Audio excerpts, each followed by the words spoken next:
คนที่มีดวงตาเห็นธรรมคือคนที่ยอมรับความจริงเด้อผู้ใดก็เกิดมาแก่เจ็บปวดป่วยห้อนหนาวหิวสุดท้ายก็ต้องตายถ้ายอมรับมันก็บ่ดิ้นรนทะเยอทะยาน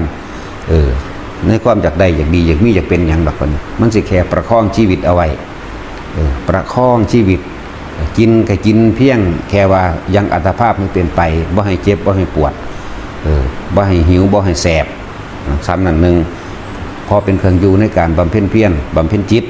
ของเจ้าของเองนั่นแหละกินก็เลยเครื่องไส้คือผ้าห่มผ้านุ่งเป็นพระเพิ่นกับพิจารณาอาหารเห็นว่าพิจารณาอาหารเฮาสิกินอาหารนี่เพื่ออะไรนี่เพื่อยังอัตภาพที่เป็นไปเท่านั้นหนึ่งเด้ให้มันแค่บำบัดความหิวบำบัดโรคเท่านั้นหนึ่งเด้บริการใส่ผ้าพวกคนก็คือกันก็เอาไปเทียบเอาตัวเฮาใส่ในเพื่อปิดบังความหนาละอายรังเกียจปิดบังของลับก็ว่าไปเพื่อป้องกันแดดร้อนหนาวเหลือบยุงทั้ง4หนึ่งเด้บ่แม่นว่าจะเอามาประดับประดาเพื่อเกิดความสวยงามเพื่อผู้ใดมานิยมชมชอบบ่แม่นแบบนั้นนี่แหละที่บทที่เพิ่นพิจารณาปัจเจเวกขณะทั้ง4ก็เลยว่าพิจารณาอาหารพิจารณาเครื่องนุ่งห่มพิจารณาที่อยู่อาศัยมันที่อยู่อาศัยคือกันถ้าว่าพ่อสุขหัวนอนตายได้แล้วก็เอาละนะบ่ต้องไปดิ้นรนให้ผู้ใดมาเข้าใจว่าเจ้าของร่ำรวยมียศถาบรรดาศักดิ์ยังดอกนั่นแหละเรียกว่าพิจารณาที่อยู่อาศัยก็ดี คนก็คือการยารักษาโรคบัดพิจารณาตัวที่4ยารักษาโรคคิรานะปัจจยเภสัชะเภสัชก็คือยานั่นแหละยารักษาโรคก็แค่ว่าบำบัดความเจ็บปวดนั่นเอง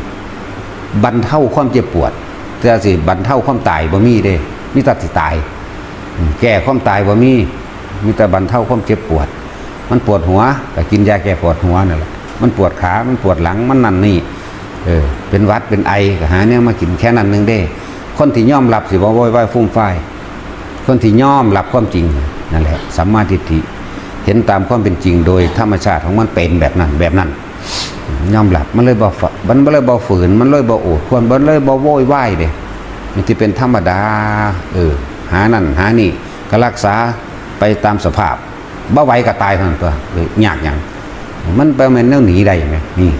แหละปัจเจเวกขณะหมายถึงการพิจารณาอาหารยารักษาโรคเครื่องนุ่งห่มตลอดทั้งที่อยู่อาศัยนี่เป็นยังเพิ่นคือให้พิจารณาโมภะก็เลยพวกเขากับพิจารณาได้คือกันตัวบ่ต่างกันไหมแต่ว่าพิจารณาได้คือยอมรับ นี่แหละจังหวะแต่ละคนนั่นน่ะถ้าอยากได้ความจริง